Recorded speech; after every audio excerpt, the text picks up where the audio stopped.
Kolkata night Riders top 4-এ কিভাবে qualify করতে পারে এই ভিডিওতে তোমাদেরকে জানাবো। সব কিছুর ইনফরমেশন এই ভিডিওতে তোমাদেরকে দেবো, তো ভিডিওকে লাস্ট অবধি দেখতে থাকো। তিনটে দল অলরেডি কোয়ালিফাই করে গিয়েছে, আরসিবি, গুজরাট টাইটেন্স, তারপর সানরাইজার্স হায়দ্রাবাদ। তিনটে দল কোয়ালিফাই করে গিয়েছে, তাদের কনফার্ম হয়ে গিয়েছে টপ 4।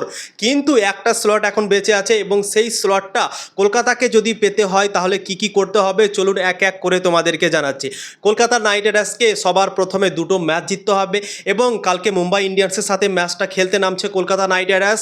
তো মুম্বাই ইন্ডিয়ান্সের সামনে খুব একটা রেকর্ড কলকাতা নাইট রাইডার্সের ভালো নেই, বেশিরভাগগুলোই কিন্তু ম্যাচ হেরে যায়। কিন্তু কলকাতার জন্য একটা ফায়দা আছে, কলকাতার ম্যাচ জেতার কারণ আছে কি, কলকাতা নাইট রাইডার্স এখন ভালো ফর্মে ক্রিকেট খেলছে। লাস্ট 6টা ম্যাচের মধ্যে 5টা ম্যাচই জিতে গিয়েছে, একটা মাত্র ম্যাচ হেরেছে। তো ফর্ম কলকাতা নাইট রাইডার্সের সাথে আছে।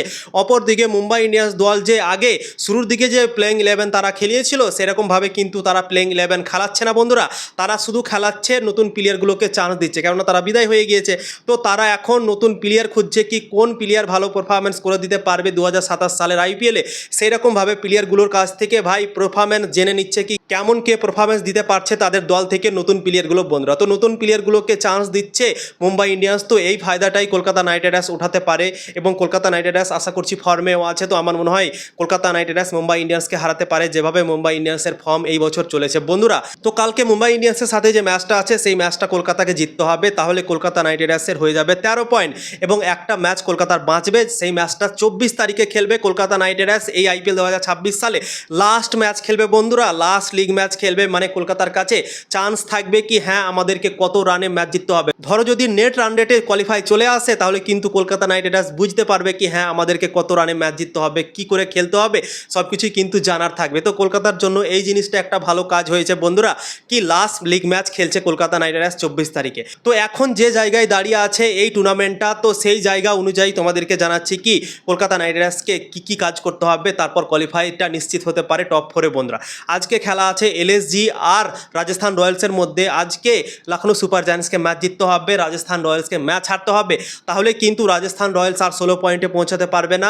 আজকে যদি হেরে যায়, এর পরের ম্যাচ যদি তারা জিতেও যায়, একটা ম্যাচ বাকি থাকবে, সেই ম্যাচটা জেতার পরেই কিন্তু তারা 14 পয়েন্টই করতে পারবে বন্ধু। তো আজকে রাজস্থান রয়্যালসকে হারতে হবে, লখনৌ সুপার জায়ান্টসকে জিততে হবে বন্ধুরা। কালকে মুম্বাই ইন্ডিয়ান্সের সাথে কেকেআরের খেলা আছে, কেকেআরকে জিততে হবে, মুম্বাইকে হারতে হবে, তাহলে কেকেআরের হয়ে যাবে 13 পয়েন্ট। আবার খেলা আছে লখনৌ সুপার জায়ান্টস ও পাঞ্জাব কিংসের মধ্যে, সেই ম্যাচটাতে কিন্তু পাঞ্জাব কিংসকে হারতে হবে, লখনৌ সুপার জায়ান্টসকে জিততে হবে। যদি ধরো পাঞ্জাব কিংস সেই ম্যাচটাকে জিতেও নেই, তাহলে হয়ে যাবে পাঞ্জাব কিংসের 15 পয়েন্ট। তখন কিন্তু কলকাতা নাইট রাইডার্স যে 24 তারিখে ম্যাচটা খেলতে নামবে, সেই ম্যাচটাতে রান রেটে চলে আসবে। তখন কলকাতা নাইট রাইডার্সকে যদি কোয়ালিফাই করতে হয়, পাঞ্জাব কিংসকে যদি এগোতে হয়, তাহলে কিন্তু পাঞ্জাব কিংসকে এগোনোর জন্য রান রেটটাকে ঠিকঠাক করতে হবে বন্ধুরা। কেননা পাঞ্জাব কিংসের রান রেটটা এখন ভালো আছে, 22+ আছে তাদের।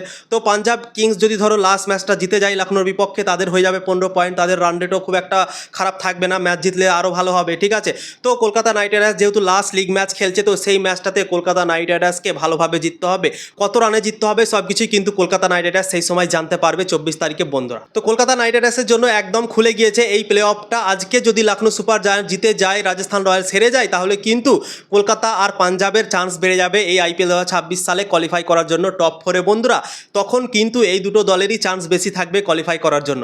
ধরো কলকাতা হেরে গেল, পাঞ্জাবও হেরে গেল, তখন কিন্তু যারা 14 পয়েন্ট আছে তারাও কোয়ালিফাই করতে পারবে। চেন্নাই সুপার কিংসেরও চান্স থাকবে, দিল্লি ক্যাপিটালসেরও চান্স থাকবে, তখন রাজস্থান রয়্যালসেরও চান্স থাকবে বন্ধুরা, কারণ 14 পয়েন্টে কোয়ালিফাই করতে পারে। ধরো কলকাতা নাইট রাইডার্স একটা ম্যাচ জিতলো, একটা হেরে গেল, ঠিক আছে, তাহলে 13 পয়েন্টে এটকে গেল, ঠিক আছে। পাঞ্জাব কিংস যদি ধরো লাস্ট ম্যাচটা লখনৌর বিপক্ষে খেলবে, সেই ম্যাচটা যদি পাঞ্জাব কিংস হেরে যায়, তাহলে তারাও 13 পয়েন্টে থেমে গেল, তখন কিন্তু 14 পয়েন্টেও কোয়ালিফাই করতে পারে বন্ধুরা। Chennai Super Kings, Delhi Capitals, তারপর হচ্ছে রাজস্থান রয়্যালস, এই দলগুলোর কাছেও তখন চান্স থাকবে বন্ধুরা। তো আজকের ম্যাচটাই সবথেকে গুরুত্বপূর্ণ। আজকে যদি লখনৌ সুপার জায়ান্টস জেতে, তাহলে পাঞ্জাব কিংস আর কলকাতা নাইট রাইডার্সের মধ্যে একজন কোয়ালিফাই করতে পারে বন্ধুরা। তো আশা করছি তোমরা বুঝে গিয়েছো কলকাতা নাইট রাইডার্সকে কি কি কাজ করতে হবে। দুটো ম্যাচ জিততে হবে কলকাতা নাইট রাইডার্সকে, মুম্বাইকে হারাতে হবে, দিল্লিকে হারাতে হবে, তারপর 15 পয়েন্ট হয়ে যাবে কলকাতা নাইট রাইডার্সের, এবং পাঞ্জাব কিংসকে হারতে হবে, আর আজকে রাজস্থান রয়্যালসকে হারতে হবে। বাস কলকাতা নাইট রাইডার্স কোয়ালিফাই করে যাবে ভাই টপ 4-এ।